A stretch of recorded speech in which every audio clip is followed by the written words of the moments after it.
Hello po. Update lang dito sa mga anak ni baby ni Mommy Brown Bunny. Ang bibilis nilang lumaki. Magaling talaga to si Mommy Brown Bunny na to. Ayan oh.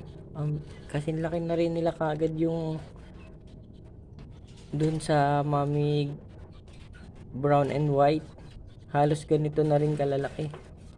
Siguro dahil mas malaki rin talaga yung lahi nitong bunny na to. Ayan, maganda nga oh, may color gray. Tapos yung isa gray and white. Dumidikit pa sila sa kamay ko. Ang hahaba ng katawan nila. Tingin ko dapat ito yung gawin kong breeder para mas mahahaba yung katawan at mas malalaki. Bilis nila lumaki. Magwa 1 week old lang ito eh. Ilagay ko na lang yung link nung video na bagong anak sila. Grabe, may mga kulay na kagad sila.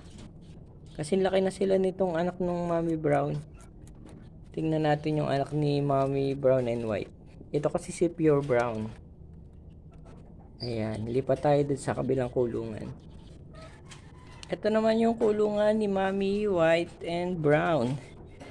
Ito oh, halos ganito na rin kalaki kagad yung anak nung isang Pure Brown. Ito more than 2 weeks na. Actually nag-start na silang kumain.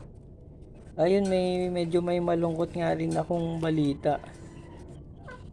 Yung isang black and white ay namatay.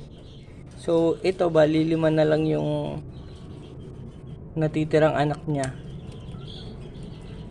Ipapakita ko dun sa clip yung video nung black and white. Si black and white yung nasingit dun sa nest box. So baka yun din yung dahilan kung bakit siya nanghina at namatay.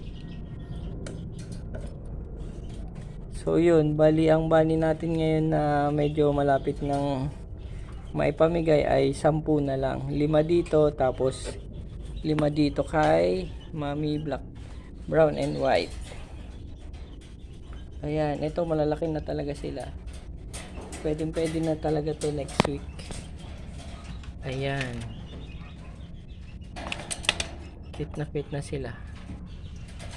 So, bali 5 pieces nga siya.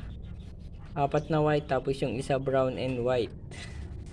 Mana yung isa sa nanay niya. Ito yung mana sa nanay niya.